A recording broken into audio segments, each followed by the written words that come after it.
Having somebody you're interested in constantly pull away in a relationship dynamic can be very confusing and overwhelming. And of course, this is something the avoidant attachment style does in relationships a lot, often not even for the reasons that you think. Instead, a lot of the reasoning for why dismissive avoidance pull away has to do with their own internal world, their own fears, their own subconscious programming, and conditioning from past childhood experiences. But in today's video, we're going to cover what happens if you are the one to pull away from an avoidant attachment style. And we're going to embark on the process of understanding what will happen when you break free from these dynamics of codependency and of chasing, and instead you stop chasing a dismissive avoidant, and how this can completely transform the relationship. Also, if you're new here, my name is Gibson. I'm the founder of the Personal Development School and created the Personal Development School after running a very busy client-based practice for the better part of a decade. And really excited that you're stopping by here today. If you have questions about this video, let me know in the comments below, and please consider subscribing if you get a lot of value out of this channel.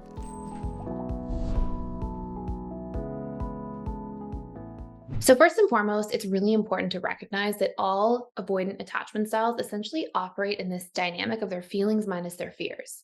So while they can fall in a relationship and have feelings and feel, the infatuation and the romantic feelings towards a partner, they still have these fears that take place. And what we'll often find is that it's once that attachment really forms, once that actual, in the early stages, for example, you may see in the dating stage that an avoidant attachment style, they're not really having too many fears pop up, right? Because there's not a commitment, there's no pressure. You're just getting to know somebody. It's really open-ended. And so oftentimes you won't actually see a lot of those different dynamics come up until there's an actual bond built, until there's an attachment formed. And at this point, you'll see that they're operating in this place of their fears popping up because whatever their subconscious associations are to attachment, to connection, that's what ends up being what pops up. So essentially what you'll see is if you look at their childhood, you'll see these subconscious associations that take place because of what attachment and connection meant in childhood.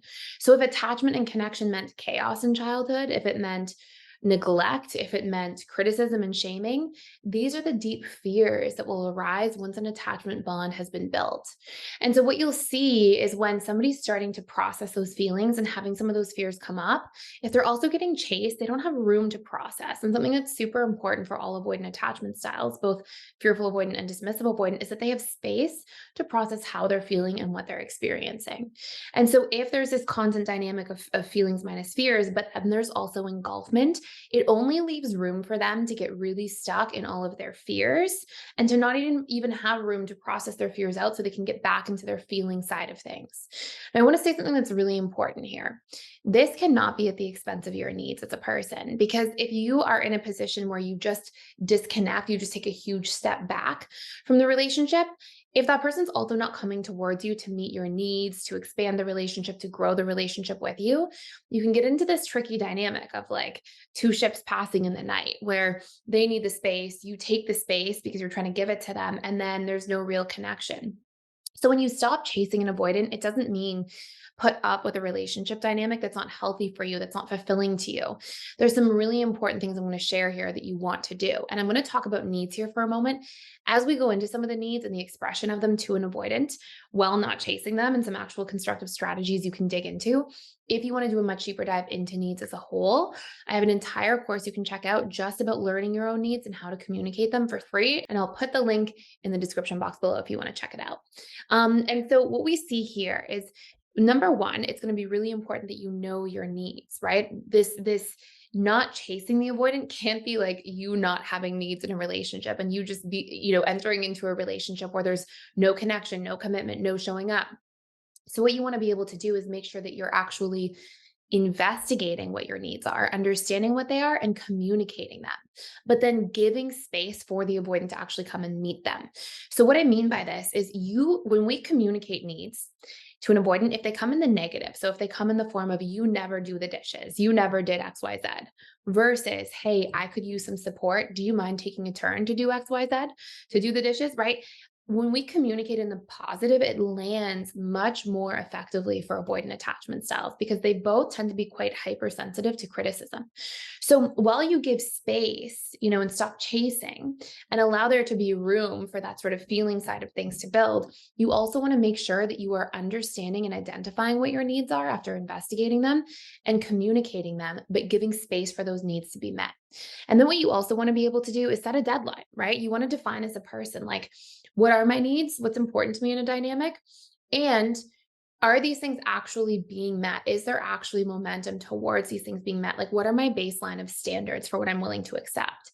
And when you can do that and identify those things and then hold space to communicate them, you can actually see, does this person show up? You can actually be the one saying, okay, is this building momentum in the way that I think it's helpful for me and that I'm feeling fulfilled about? And if not, maybe it's not the right relationship for you. But rather than just being in this constant cycle of chasing, chasing, chasing, being confused, trying to people please, we need to step out of that.